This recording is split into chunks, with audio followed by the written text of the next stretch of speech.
우리가 성경 전체를 천천히 한 권씩 보고 있는데요. 오늘은 지난 시간에 이어서 솔로몬에 대한 말씀입니다. 우리가 지난 시간 9장을 봤죠. 그리고 솔로몬에 대한 어떤 내용이었던가요? 솔로몬에게 하나님께서 다윗에게 주셨던 영원한 언약을 솔로몬에게도 동일하게 말씀해 주셨고, 이 언약의 복에 참여하기 위해서 어떤 조건을 지켜야 되는지 말씀하셨습니다. 그러니까 성경에 자주 나오는 말씀이었죠. 조건부 상과벌이었습니다. 말씀 잘 지키면 복 줄게, 말씀 안 지키면 너희들 혼난다. 이 말씀을 언약과 함께 이렇게 주셨는데요. 이 조건부 말씀은 성경에 참 자주 나오죠. 순종하면 3대, 불순종하면 3대까지 저주, 3, 4대 저주, 순종하면 1000대의 복. 그래서 하나님의 말씀에 대해서 언급하실 때마다, 언약을 주실 때, 복에 대해서 말씀하실 때마다 이 조건부로 상부를 항상 말씀하셨는데, 이것은 너희들 안 지키게만 해봐, 내가 벼르고 있었어, 내가 저주할 거야, 이런 게 아니라 말씀을 잘 지키라는 수사적 표현이었습니다. 그러니까 아이들에게 또 뭐 후배나 제자에게 이거 잘 지켜야 된다, 공부해야 된다, 너 안 지키면 공부 안 하면 너 혼나? 근데 혼나는 게 목적이 아니라 공부 열심히 해라, 잘 지켜라, 이게 목적인 거죠. 그래서 수사적 표현으로 너희들 말씀을 잘 지켜라, 이것을 더 강조하기 위해서 조건부 상부를 말씀하셨던 겁니다. 그런데 문제가 있습니다. 뭐냐면 조건부 상부를 말씀을 하셨는데, 성경에 보면, 특히 구약 성경에 보면 이 상벌의 말씀을 잘 지킨 사람이 한 사람도 없습니다. 다 하나님은 잘 지키라, 1000대까지 복을 줄게. 그러니까 말씀을 잘 지키라는 그 당근과 책지기로 한다면 당근을 더 세게 말씀을 하신 거죠. 잘 지키라고 강조를 하신 건데, 근데 이 말씀에 대해서 잘 지키고 순종한 사람이 없습니다. 오늘도 똑같이 솔로몬 이야기도 마찬가지입니다. 다윗도 아주 심각한 범죄를 했죠. 솔로몬도 마찬가지였습니다. 하나님이 그렇게 말씀하시고 강조하시고 또 조건부로 말씀하시고 언약의 복을 실제로도 막 보여주셨습니다. 그걸 보여주시면서 네가 이 언약 가운데 있으면, 이 약속의 말씀 가운데 있을 때 더 풍성한 것을 누릴 수 있다고 그렇게 눈으로까지 보여주셨는데도 불구하고 솔로몬도 다윗처럼 그만 넘어지고 만 거죠. 솔로몬의 그 엄청난 치적이죠. 잘한 어떤 내용들과 또 하나님께 받은 어마어마한 복에 대한 그 피크가, 그 절정이 9장 10절부터 10장 전체까지 나오는데요. 정말 어마어마한 권력과 재산을 가졌다고 나오고 있습니다. 또 얼마나 지혜로운지 모릅니다. 심지어는 지난번에 잠깐 얘기했지만 이집트 형 스바가 와가지고 내가 들은 소문이 진짜인지 한번 확인하러 왔다. 당신이 그렇게 지혜롭다면서요. 당신이 가진 권력과 재산이 어마어마하다면서요. 뭐 건물이 있는데 뭐 금으로 다 칠했다면서요. 그게 소문인데 진짜인지 한번 확인하러 왔습니다 하고 왔는데, 제가 들은 것보다 더 대단하군요. 더 깜짝 놀랄 정도였습니다. 그런데 이 솔로몬의 얘기를 쭉, 만약에 성경을 처음 읽으면서 11장에서 지금 우리가 읽은 말씀을 딱 볼 때 누구나 충격에 빠집니다. 이 엄청난 하나님으로부터의 복을 받고 정말 이스라엘 역사 가운데서 이런 시대가 없을 정도의 어마어마한 권력과 그 중동에 그렇게 첨예하게 대립하는 이 지정학적으로 유럽과 아시아와 아프리카가 만나는 아주 중요한 위치에 아주 고대 사회부터 그렇게 치열하게 싸우고 강력한 힘이 있어야지만 살아남을 수 있는 정말 어려운 지역이었습니다. 그런데 이 지역에서 하나님이 세계 최고의, 어떻게 보면 정말 권력과 힘을 주셨던 거죠. 그런데 이렇게 쭉 읽어오다가 갑자기 우리가 읽은 말씀에 보면은 솔로몬이 하나님을 떠났다, 이렇게 나옵니다. 엄청난 충격인 거죠. 4절부터 나오는데요. 솔로몬의 나이 늙을 때에, 솔로몬이 나이가 많이 들었습니다. 왕비들이 그 마음을 돌이켜 다른 신들을 쫓게 했으므로 다윗과 같지 않았다. 그리고 하나님을 온전하지 않았다. 말년에 나이가 다 들어서 솔로몬 부귀영화를 어느 정도 많이 누리고 나서 그 마지막이 더 화려해야 됩니다. 더 지혜로운 그 노인의 심정으로 하나님 말씀을 더 순종하고 더 모범적으로 살아야 되겠죠. 그렇지만 전혀 반대의 모습을 보이고 있습니다. 결국 9절에서는 하나님을 떠났더라. 충격적인 결말입니다. 충격적인 결말이죠. 하나님의 입장에서 보면 어떻습니까? 여러분이 누군가를 위해서 정말 헌신적으로 뭔가를 도와주고 다 부어주고 그 사람이 엄청나게 성장을 했습니다. 그런데 어느 날 그 사람이 누릴 거 다 누리고 내 도움 다 받고 나서 어느 날 저를 차버린 겁니다. 여러분 기분이 어떻겠습니까? 정말 괘씸하죠. 정말 화가 날 겁니다. 인간적으로도 도리가 아닙니다. 여러분 솔로몬의 지혜는 타고난 겁니까? 그렇지 않죠. 하나님이 선물로 부어주신 겁니다. 이 재산과 권력 누구 겁니까? 다 하나님이 허락하시고 하나님 다 부어주신 겁니다. 더 나아가서 지금 이스라엘이라는 나라를 지금 중동 지역에 세웠습니다. 이 나라를 세운 것도 누구 덕택에 세운 겁니까? 하나님의 은혜로 정말 기가 막힌 은혜로 세워지게 된 겁니다. 이집트에서 노예 민족에 불과한 그 유목민을 데려다가 하나님이 정말 우여곡절 끝에 인도에 내서 나라를 만들어 주셨습니다. 그리고 그 나라도 힘이 없는 나라가 아니라 다윗과 솔로몬을 이어가면서 어마어마한 나라로 만들어 주셨습니다. 근데 그 결국은 어떻습니까? 솔로몬의 제일 마지막은 무엇입니까? 하나님을 떠났더라. 충격적인 결말이죠. 그래도 다윗이 죄를 지어도 자기 욕심 때문에 죄를 지어도 하나님을 완전히 떠난 정도는 아니었습니다. 그런데 이 솔로몬은 다윗보다 훨씬 더 지금 심각합니다. 어떻게 버렸는지 구체적으로 나옵니다. 그러니까 하나님을 섬긴 것이 아니라 정략 결혼이죠. 다른 나라들과 힘을 좀 모으기 위해서 정치적인 이유 때문에 정략 결혼을 해서 다른 우상을 섬기는 나라들의 여자들을 왕비로 이제 아내로 이제 이렇게 취하게 되죠. 그러면서 우상을 다 데려옵니다. 그래서 5절에 보면은 아스다롯이라는 여신을 들여왔다. 이 대표적인 신들이 지금 나오는데요.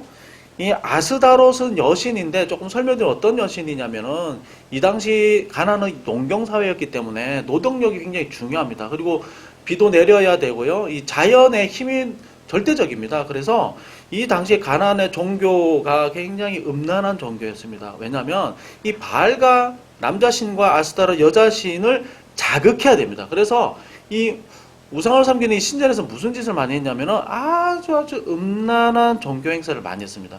음란하게 하면 할수록 이 바알과 아스타롯이 자극을 받아서 비도 많이 내리고 또 다산의 복도 많이 주고 성적으로도 아주 흥분을 이렇게 하게 해줘야 이게 우리가 자손도 많아지고 번성해진다. 이거 뭐 풍성해진다. 비도 많이 온다. 농산물도 많이 겪는다. 이런 의식을 가지고 있었던 겁니다. 그래서 아스다롯이라고 하는 여신은 굉장히 이 간음하지 말라는 계명을 어기게 만드는 엄청난 잘못을 하게 만드는 신이었죠. 그리고 5절에 밀곰이라는 신인데요. 이 나쁜 의식 중에 하나 뭐냐면 밀곰을 섬기면요 사람을 제물로 바쳐야 됩니다. 인신공양을 해야 되는 겁니다. 인신공양. 이거는 고대 사회에서 어떤 민족에게나 거의 다 있었던 의식이죠. 우리나라에도 아주 유명한 이야기 있죠. 심청전에 보면은 심청이가 자기 몸을 인당수에 던져서 제물로 자기를 바치려고 하죠. 이런 이야기들은 민족마다 다 있습니다. 페루에 그 어떤 유명한 문명 있죠. 거기도 사람을 이렇게 인신을 이렇게 들여서 그 신을 위로하는 거죠. 그리고 만족해 하는 겁니다. 기본적인 전제는 그 신에게 내려오는 진노를 막는 겁니다. 그리고 이제 복을 구하는 거죠. 그러니까 하나님이 제일 가증하게 여기는 것이 이렇게 사람을 드리는 제사입니다. 너무너무 가증스럽게 여기는 것들을 지금 다 하고 있는 겁니다. 그러니까 앞전에서 하나님이 언약의 복을 말씀하시고 말씀을 안 지켜 불순종하면 이런 저주를 받을 것이라고 했는데 그 말씀을 안 지키는 조건들을 지금 다 하고 있는 겁니다. 지금. 그리고 이 율법에 따라 생각을 하면 3대가 저주를 받을 뿐만 아니라 우상숭배니까 즉결 심판으로 사형을 받아서 죽어야 합니다. 거기다가 솔로몬이 누굽니까? 솔로몬은 왕이고 기름 부음을 받은 사람. 그러니까 구약시대 기름 부음을 받은 사람 세 사람이죠. 선지자, 그 다음에 제사장, 그 다음에 왕. 기름 부음을 받았어요. 기름 부음은 무슨 뜻이냐면 백성 중에서 아주 특별하게 구별이 된 겁니다. 선지자는 특별히 구별돼서 하나님의 말씀을 전하는 사람이고요. 제사장은 특별하게 구별이 되어서 예배를 진행하는 사람. 죄 때문에 하나님과 인간이 멀어졌을 때 이 제사를 통해서 하나님과 인간이 다시 한번 화목하게 하는 중개자의 역할. 왕은 기름 부어서 뭘 하냐면 하나님의 말씀으로 통치하는 역할. 하나님의 말씀으로 어떻게 백성을 다스리고 하나님의 통치라는 것이 이 땅에서 어떻게 공의롭고 어떻게 사랑 많은 긍휼 많은 법으로 집행을 할 수 있는지를 보여주는 매우 중요한 위치에 있는 사람이었는데 이 솔로몬이 정말 일반 사람들보다 더 못한 짓을 지금 하고 있는 거죠. 그러면 지금으로 치면 이런 처벌을 받는 겁니다. 가중처벌이라고 그러죠. 가중처벌. 그러니까 무술을 배운 사람이 싸움을 해서 경찰서 가지 않습니까? 그러면 일반 사람이 때리고 치고받고 한 것보다 훨씬 더 많은 처벌을 받습니다. 그러니까 다른 사람은 3개월 나올 거, 이 무술 배우거나 권투 뭐 이런 거 가지고 있는 사람은 뭐 1년, 2년씩 나옵니다. 가중 처벌을 받아야 되는 죄를 지은 사람들이 지금 이 솔로몬이라는 겁니다. 이제는 아주 심각한 겁니다. 그런데 좀 우리가 의아한 것은 하나님께서 이 솔로몬에 대해서 가중 처벌을 해야 마땅하지만 가중 처벌을 하지 않는다는 겁니다. 지은 만큼 죄를 지은 만큼 처벌을 해야 되겠죠. 그런데 하나님께서 이 솔로몬에 대해서 이 죄 지은 솔로몬을 다루어가는 방식은 조금 우리의 생각과 다릅니다. 이 죄를 어떻게 다루어 가시는가 우리가 한 두 가지로 우리가 생각해 보고자 하는데요. 첫 번째는 하나님의 언약 때문에 죄의 크기만큼 처벌하지 않습니다. 자, 우리가 이 말은 많이 들어봤을 겁니다. 눈에는 눈, 이에는 이라는 말씀을 많이 들어봤을 겁니다. 그죠? 눈에는 눈, 이에는 이. 보통 이것을 성경에 먼저 쓰여졌는데 일반 이제 공부를 한 분들은 이 바벨론 제국의 함무라비 법전에서 나온 이야기로 뭐 많이들 기억을 하고 있는데 함무라비 법전 성문화된 법으로는 최초의 법 이전에 이미 한참 전에 성경에 이 레위기에서 이 말씀을 이미 하고 있습니다. 레위기 24장 20절에 보면 상처에는 상처로 눈에는 눈으로 이에는 이로 갚을지라 남에게 상해를 입힌 그대로 그에게 그렇게 할 것이며 이렇게 얘기를 하고 있는데요. 이 법은요 고대 사회에서 들었을 때는 어마어마하게 파격적인 법입니다. 엄청나게 파격적인 법입니다. 무슨 얘기냐면 고대 사회에서 법이 뭐냐면 왕의 말이 곧 법입니다. 왕이 기분 좋아서 야 오늘 우리나라에 한번 다 뭐 기분 좋게 명절이니까 한번 닭고기 쏘자 그러면 이게 법이에요. 그냥 다 해야 됩니다. 안 하면 혼납니다. 왕이 기분이 나빠서 야 문을 다 닫고 누구 처벌해. 이게 이제 법인 겁니다. 왕의 말이 곧 법입니다. 절대 권력자가 하고 싶은 대로 하는 것이 법입니다. 근데 눈에는 눈, 이에는 이라는 것이 파격적인 이유가 뭐냐면 이제는 더 이상 왕의 말이 법이 아니라 기록된 법의 조항이 법이라는 겁니다. 무슨 얘기냐면 공정한 사회, 정의로운 사회에 대한 처음 시작이 되는 말씀인 거죠. 왕이 이 이야기를 했다는 것은 성문화된 법을 만들었다는 건 자기의 권력을 제한하는 겁니다. 자기의 말과 행동도 이 성문화된 기록에 따라서 자기도 이 공정한 룰에 들어가겠다는 겁니다. 왕이 이 말을 하는 것은요 어마어마한 자기의 절대 권력 포기하는 겁니다. 하나님도 마찬가지로 이 성문화된 법을 백성들에게 이미 주셨다는 것은 이 백성들이 들을 때는 엄청난 파격적이고 너무나도 지금으로 치면 복지를 생각한 그리고 너무 공의로운 공정한 룰을 만들어 주신 겁니다. 하나님도 하나님이 말씀하신 법을 뛰어넘어서 마음대로 할 수 없습니다. 하나님께서 말씀하신 그 법 안에서 하나님은 그 법을 근거로 재판을 하고 상을 주시는 거죠. 이 법이 선포되는 순간 왕의 말이 기분에 따라서 좌지우지하는 것이 법이 되는 것이 아니라 이 기록된 문서와 글이 법이 되어서 공정한 규칙이 이제 시작이 된 거죠. 하나님도 마음대로 처벌하는 것이 아니라 하나님이 제시한 법에 따라서 백성들을 이끌겠다. 하나님도 마찬가지로 그 법을 따르겠다라고 하나님께서 스스로 제한을 두신 거고 굉장히 공정하고 합법적인 어떤 사회의 룰이 만들어진 거죠. 이 이스라엘 백성들이 볼 때는 너무나도 공정하고 너무나 좋은 법인 겁니다. 왜냐하면 경험을 했거든요. 이집트에 있을 때 바로 왕이 갑자기 어느 날 애들 다 죽이라는 겁니다. 이게 법입니다. 그러니까 바로의 눈치를 볼 수밖에 없죠. 법이 언제 바뀔지 모르는 겁니다. 그렇지만 하나님이 문서화된 법을 기록하심으로 공정한 룰, 예상할 수 있는 법과 상을 이 사람들은 생각할 수 있게 된 거죠. 어떤 사회의 툴과 규칙이 만들어져서 굉장히 안정된 마음으로 자기의 일을 할 수 있게 된 겁니다. 이 법을 주신 것 자체도요, 엄청난 은혜입니다. 자기가 마음대로, 왕이 마음대로 하지 않겠다는 거죠. 이 법에 따라서 죄에 대한 벌이 있는 거죠. 마음대로 벌을 내리는 게 아닙니다. 굉장히 합리적인 겁니다. 누구나 봐도 동의할 만한 법입니다. 그래서 솔로몬이 이 법에 따라서 처벌을 받는다 하더라도 누구 하나 이의를 제기할 사람은 없고요. 아주 합당한 일입니다. 공정한 법에 따라서 심판하는 것은 매우 감사한 일입니다. 그대로 처벌받아도 아무 할 말 없고 오히려 감사해야 됩니다. 그런데 하나님은 이 솔로몬이 가중처벌을 받아도 마땅한 이 어마어마한 죄를 지었는데도 불구하고 솔로몬이 행한 그대로 똑같이 갚지 않습니다. 왜 그럴까요? 다윗도 마찬가지였습니다. 다윗도 사실은 그 자리에서 죽어 마땅한 사람이었습니다. 간음했을 뿐만 아니라 살인 교사였죠. 그 사람의 남편까지 일부러 죽도록 내버려 둔 겁니다. 죽이라고 한 거죠. 죽이라고. 사극으로 치면 이겁니다. 저놈의 목을 당장 쳐라 하는 거죠. 저렇게 나쁜 놈이 있느냐, 잡아다가 목을 당장 쳐라. 왜 이 나쁜 사람들 목을 당장 치지 않을까요? 왜 당장 잡아다가 엄한 벌을 내리지 않을까요? 그것은 하나님께서 특별히 선택한 사람에게 언약의 복을 주셨기 때문입니다.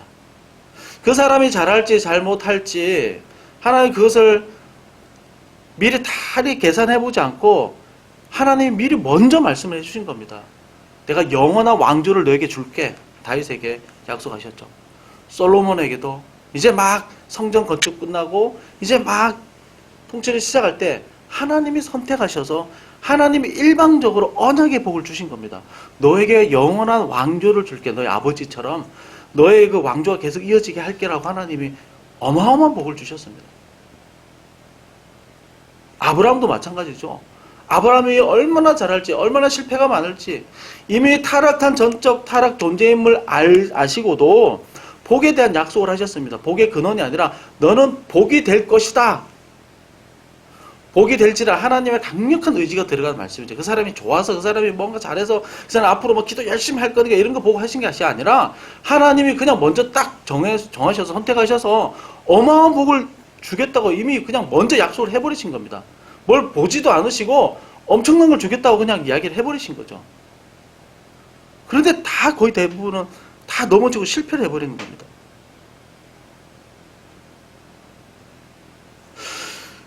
그런데 이 실패에 대해서 하나님은 그냥 잘라버리고 끝내버리지 않는다는 겁니다. 얼마나 괘씸합니까? 얼마나 못됐습니까? 다 주겠다고. 나의 모든 것을 주겠다고. 네가 정말 네 눈으로 볼 때 만족할 만한 것을 내가 주겠다고 약속하시고 하나님의 말씀에 순종하라 얘기했는데 그것을 실패했을 때 하나님은 가중처벌해야 마땅하지만 가중처벌을 하지 않습니다. 그 죄에 비해서 너무나 가버린 처벌을 하십니다. 그것은 하나님께서 이미 그 사람의 어떤 것을 보지 않고 이미 그 사람을 특별히 선택하시고 그 사람의 복을 주시겠다고 이미 약속을 하셨기 때문이었습니다. 그리고 너무나도 흉악한 죄를 지었지만 하나님을 너무 철저히 배신했지만 그럼에도 불구하고 하나님은 그 언약을 취소시키지 않으시고 그 사람을 이끌어 가십니다. 인도해 가십니다. 이 언약의 복과 실패한 사람의 아주 전형적인 예가 어디에 나오냐면 우리가 잘 아는 아담 선악과를 따먹은 그 죄에 대한 이야기입니다. 아주 원형이죠. 하나님 언약하시고 죄를 지었지만 그럼에도 불구하고 구원의 약속을 허락하시고 그래도 끝까지 이끌어 가시는 아주 전형적인 원형의 말씀이 이 아담의 범죄입니다. 선악과를 먹으면 너 반드시 죽는다. 원에 보면 무트 투무트해서 죽고 또 죽는다. 그래서 히브리에서는 동사를 2번 반복해서 반드시 죽는다. 그래서 엄청나게 강조를 할 때 이렇게 표현을 하거든요. 죽고 또 죽는다 이렇게 말씀하신 겁니다. 근데 선악과를 먹고 바로 죽여야 되죠. 근데 바로 죽지 않습니다. 왜냐하면 언약 때문이었습니다. 1장 28절에 창세기 1장 28절에 사람을 짓고 나서 어떻게 언약에 복을 주셨냐면 이렇게 말씀하십니다. 하나님이 그들에게 복을 주시며 이르시되 생육하고 번성하여 땅에 충만하라 땅을 정복하라. 그들에게 복을 먼저 주셨고요.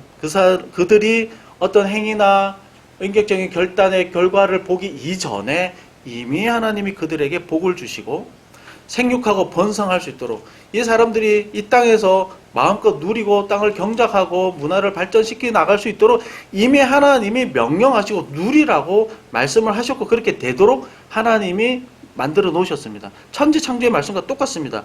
정복하라, 충만하라, 번성하라, 생육하라, 그리고 복을 주셨고요. 이 아담이 해야 되는 일은 딱 한 가지였습니다. 이 당시에 지켜야 되는 말씀은 딱 한 가지밖에 없었습니다. 율법이 이렇게 많지가 않았습니다. 딱 한 가지 뭡니까? 선악과를 먹지 말라. 이 한 가지만 지키면 됩니다. 나머지 수십만 가지 자유였습니다. 단 한 가지를 지키기만 하면 됐는데 이것을 어겨버린 거죠. 하나님이 이 명령을 해놨습니다. 하나님 너무 복을 주고 싶으셨습니다. 그리고 사람을 통해서 하나님의 창조가 너무 아름답게 발전되기를 원하셨습니다. 갖고 나가기를 원하셨습니다. 그런데 인간의 실패로 엄청난 딜레마에 빠진 거죠. 사랑의 하나님이라면 너무나 보기에 좋았던 너무나 사랑하는 이 사람을 살려야 하고요. 정의의 하나님이라면 하나님 말씀하신 대로 죽여야 합니다. 이 어마어마한 하나님의 딜레마입니다. 사랑의 하나님으로 살려야 되냐, 공의의 하나님으로 죽여야 하느냐. 죄에 대한 대가는 반드시 있어야 합니다. 그렇지 않으면 공의 하나님이 아닌 거죠. 그래서 하나님이 벌을 내리기는 내리시되 이 벌 가운데서도 너무나도 은혜로운 보존의 은혜가 담긴 벌을 내리시죠. 노동의 고통과 해산의 고통. 해산의 고통은요, 타락한 인간은 생명을 소중히 여기지 않습니다. 지금도 생명을 경히 여기는 일들이 얼마나 많습니까? 해산의 고통이 있어야 타락한 죄악덩어리인 인간이 생명을 보존할 수가 있기 때문에 벌이지만 동시에 은혜였습니다. 남자에게 노동의 고통을 주신 이유는 죄인인 인간이 그냥 거저먹기를 원하는 이 죄인의 심정이기 때문에 자기가 땀을 흘리고 노력한 것을 소중히 여길 수 있게 하는 것은 땀을 흘리는 고통이 있어야지만 가치를 느낄 수 있기 때문이었습니다. 벌이며 동시에 이 창조를 보존하시는 하나님의 놀라운 은혜였습니다. 벌을 내리기는 내리셨습니다. 그리고 그 벌 마지막은 사망이죠. 조금 늦춰지긴 했지만 육신의 사망과 영원한 사망, 두 가지의 사망을 경험해야 했습니다. 그러나 하나님은 벌을 내리시며 동시에 살리기로 결정을 하셨죠. 그것이 창세기에 나오는 두 가지의 말씀이죠. 3장 15절에 여자의 후손, 그 후손, 단 한 사람을 이야기합니다. 예수 그리스도를 통한 구원을 말씀하시고요. 두 번째가 뭐냐면 3장 21절에 가죽옷을 지어 입히니라. 구약의 제사를 말하는 거죠. 앞으로 있을 영원한 생명에 대한 약속, 그 후손, 예수 그리스도를 믿는 그 믿음과 이 땅을 살아가면서 실제로 죄의 오염 때문에 계속 죄를 짓습니다. 이 오염을 해결할 수 있도록 가죽옷을 지어 입히시면서 구약의 제사를 미리 말씀을 해주신 거죠. 매일매일 하나님 앞에 나와 우리의 죄를 회복하고 하나님의 관계를 회복해야 될 것에 대해서 이 두 가지의 구원의 방도를 마련해 주신 거죠. 그리고 이 구원의 방도대로 하나님이 결국 어떻게 하셨습니까? 하나님이 곧 육신이 되셔서 하나님이 제물이 되어서 처벌을 받으셨죠. 하나님이 처벌을 받으신 겁니다. 결국 인간의 죄에 대한, 인간의 잘못에 대한 최종 책임은 누가 진 겁니까? 최종 책임은 바로 하나님이 지신 거죠. 최종 책임은 하나님이 지신 겁니다. 우리 대신에 육신의 사망과 영원한 저주를 다 경험하셨습니다. 우리는 말씀에 대해서 계속 실패했지만 예수 그리스도가 완전한 율법의 완성으로서 모든 말씀을 다 지키시고 그 말씀을 다 지킨 거룩한 의를 우리에게 전가시켜 주셨죠. 그래서 우리가 의롭다, 완전히 의롭다 그 칭의 때문에 하나님께서 우리를 받아주시고 구원을 허락해 주신 겁니다.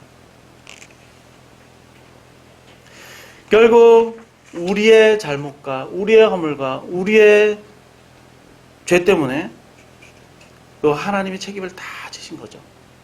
복을 주시겠다고 말씀하시고 그 안에 들어오도록 그렇게 말씀하시고 촉구를 하셨지만 우리가 실패했습니다. 그 실패에 대한 책임까지 하나님이 다 담당하셨다는 거죠. 우리가 받은 이 구원이라는 것, 은혜라는 것은요, 너무나도 놀랍고 놀라운 사실입니다. 우리가 평생 다른 거 기도 하나도 하지 않고 단히 한 가지만으로 기도하고 찬양하더라도요, 영원토록 찬양해야 될 하나님 앞에서의 제목입니다. 다른 어떤 거 구하지 않아도 하나님이 한 가지만 감사하더라도 영원토록 감사하고 하나님께 영광을 돌려드려야 되는 제목인 것이죠. 우리의 지은 죄대로 갚는다면 우리의 목숨이 100개, 1000개로도 살아남았을까요? 절대 살아남지 못합니다. 하나님은 너무나 긍휼에 풍성하신 분이시기 때문에 우리의 죄대로, 우리의 허물대로 다 갚지 않으셨습니다. 시편 103편 10절에서 이렇게 말씀을 하시죠. 우리의 죄를 따라 우리를 처벌하지 아니하시며 우리의 죄악을 따라 우리에게 그대로 갚지는 아니하셨으니. 그 나머지 처벌을 누가 다 담당하신 겁니까? 하나님 자신이 다 담당하신 것입니다.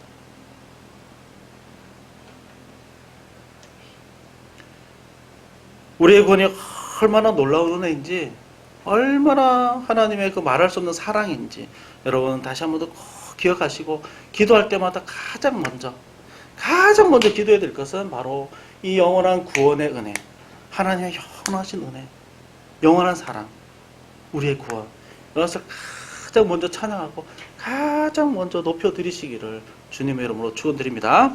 네, 두 번째입니다. 이 범죄한 죄인을 어떻게 다뤄가시는가? 하나님 언약 때문에 징계로 회복의 기회를 주십니다. 자, 솔로몬이 하나님을 버렸습니다. 자, 그 벌에 대한 내용이 뭐냐면 11절, 12절, 13절의 말씀입니다. 자, 11절에 보면 이런 벌을 주십니다. 반드시 이 나라를 빼앗아서 너의 신하에게 주겠다. 사실 이러고 끝나야죠. 이 왕조는 그냥 이 왕조는 그냥 여기서 끝내버려야 됩니다. 새로운 왕조로 갈아타야 됩니다. 그러니까 우리나라 조선시대로 치면 이씨 왕조를 끝내고, 제가 장씨라서 장씨 왕조로 예를 들면 장씨가 왕이 된 적이 한 번도 없어가지고 장씨 왕조로 갈아타야 됩니다. 이 왕조 자체를 끝내버려야 됩니다. 이게 정상적인 겁니다. 그러니까 이씨 왕조에서 김씨 왕조나 아니 신하의 나라로 주고 새롭게 시작을 하셔야죠. 그런데 12절, 13절의 말씀이 이어지는데요. 이 말씀이 뭐냐면 이 왕조를 계속해서 가져가겠다는 겁니다. 12절에 뭐라고 말씀하고 있습니까? 그러나 내 아버지 다윗을 위하여 내 세대는 이를 행하지 아니하고 내 아들의 손에서 빼앗으려니와 오직 내가 이 나라를 다 빼앗지 아니하고 내 종 다윗과 내가 택한 예루살렘을 위하여 한 지파를 내 아들에게 주리라 하셨더라. 이 끝내지 않겠다는 말씀을 하시고 이 왕조를 이어가겠다 이렇게 말씀을 하시는데요. 12지파 중에 한 지파를 너의 아들에게 주겠다. 이 왕조를 굉장히 축소시키면서 이어가겠다 이렇게 말씀하시죠. 근데 그 이유가 뭐냐면 다윗을 위하여, 좀 더 구체적으로 이야기하면 다윗과 맺은 언약 때문에, 다윗이란 사람 때문에 그렇게 해주신 것이 아니라 다윗에게 주신 언약의 말씀 때문에, 다윗과 약속한 것 때문에, 다윗이 뭘 잘해서 약속하신 것이 아니라 하나님이 일방적으로 기름 붓고 선택을 하셔서 너 왕조를 내가 영원하도록 하겠다고 하나님 일방적으로 복을 주셨습니다. 어떤 다윗의 인간적인 조건을 보지 않고 하나님이 선택하셔서 일방적으로 은혜를 주신 것이죠.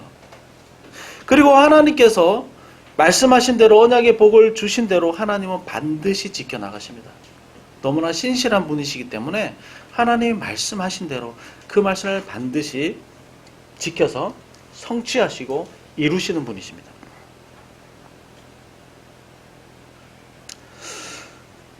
그런데 왜 하나님은 우리의 어떤 조건도 보지 않고 왜 우리에게는 어마어마한 은혜를 주실까요?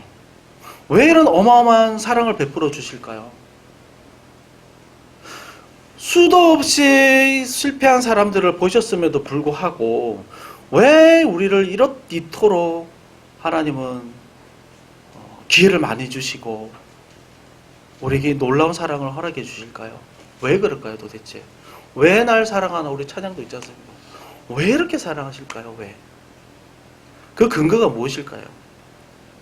그 근거는 바로 하나님의 속성 안에 있습니다.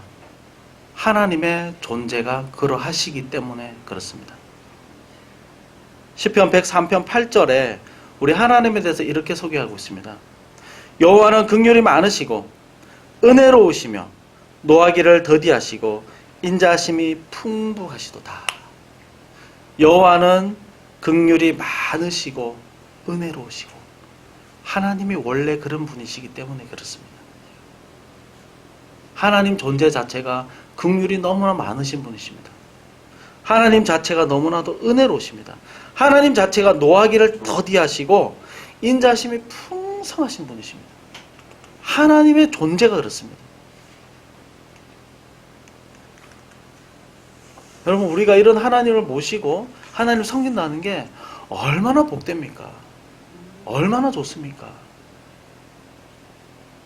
이런 우리를 너무 연약하지만 너무나 좋으신 하나님께서 그 속성 자체가, 존재 자체가 너무 긍휼이 풍성하신 이 하나님께서 우리 어떤 조건도 보지 않고 우리를 선택해 주셨다는 것 자체가, 영원한 생명을 허락해 주셨다는 것 자체가, 믿음의 선물을 주셨다는 자체가, 이것이 얼마나 놀라운 복입니까? 가슴 벅찬 복이죠. 사람들은 엉뚱한 신을 많이 섬기고 있습니다. 만들어진 신을 섬기는데 그 신이 좋은지 나쁜지도 모릅니다. 그러나 성경에 나오는 하나님은요, 얼마나 좋으신 분인지 모릅니다. 얼마나 은혜가 풍성한 분인지 모릅니다. 여러분, 이거 알고 믿었습니까? 태어날 때부터 공부 열심히 해서 한 10만 가지 신을 여러분 조사, 연구 결과 기독교 신이 제일 좋더라 체크해서 교회 나오게 됐으면 그렇지 않죠. 하나님 우리를 선택해 주신 거죠. 그것도 나쁜 신이 아니라 너무나도 좋으신 분께서, 너무나도 은혜가 풍성하신 분께서 우리를 선택해 주셨습니다. 얼마나 찬양받기에 합당하십니까? 그리고 그분께서는 우리가 죄로 넘어지고 실패해도 다시 회복되기를 원하십니다. 다시 세워주십니다. 다시 언약 안으로 들어오기를 원하십니다.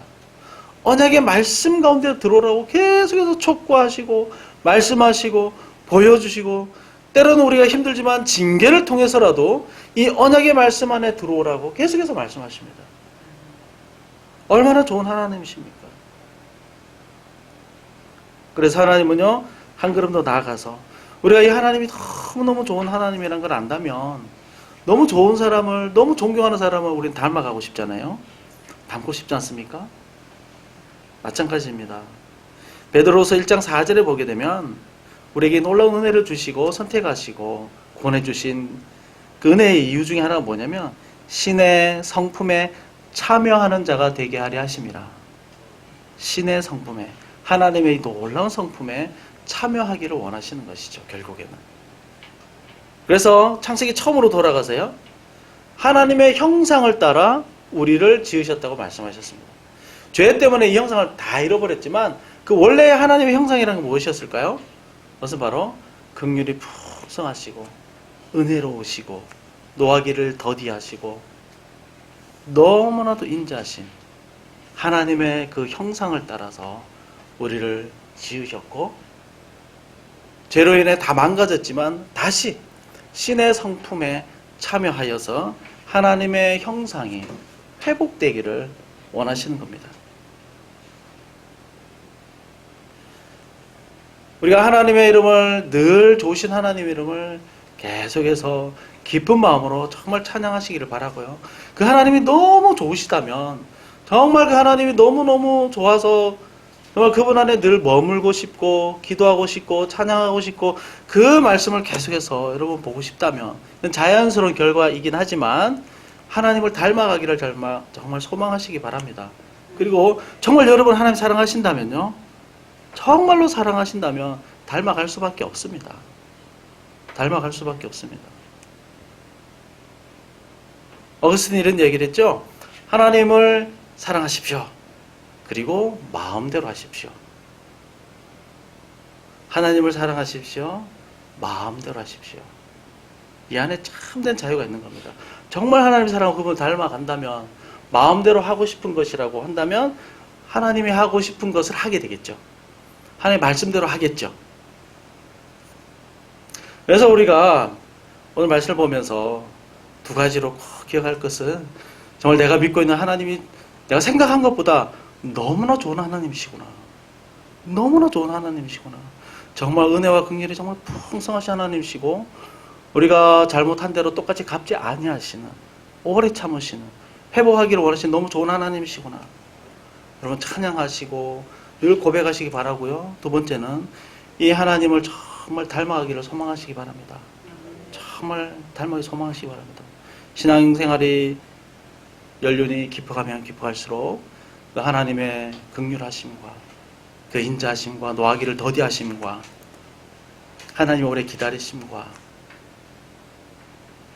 하나님의 그 기뻐하심과 하나님의 그 놀라운 그 아름다운 성품을 여러분 닮아가기를 정말 소원하셔서 여러분을 통해서 하나님 정말 영광 받으시고 또 하나님 믿는 것이 무엇인지 여러분을 통해서 증거되기를 주님의 이름으로 축원드립니다. 아멘.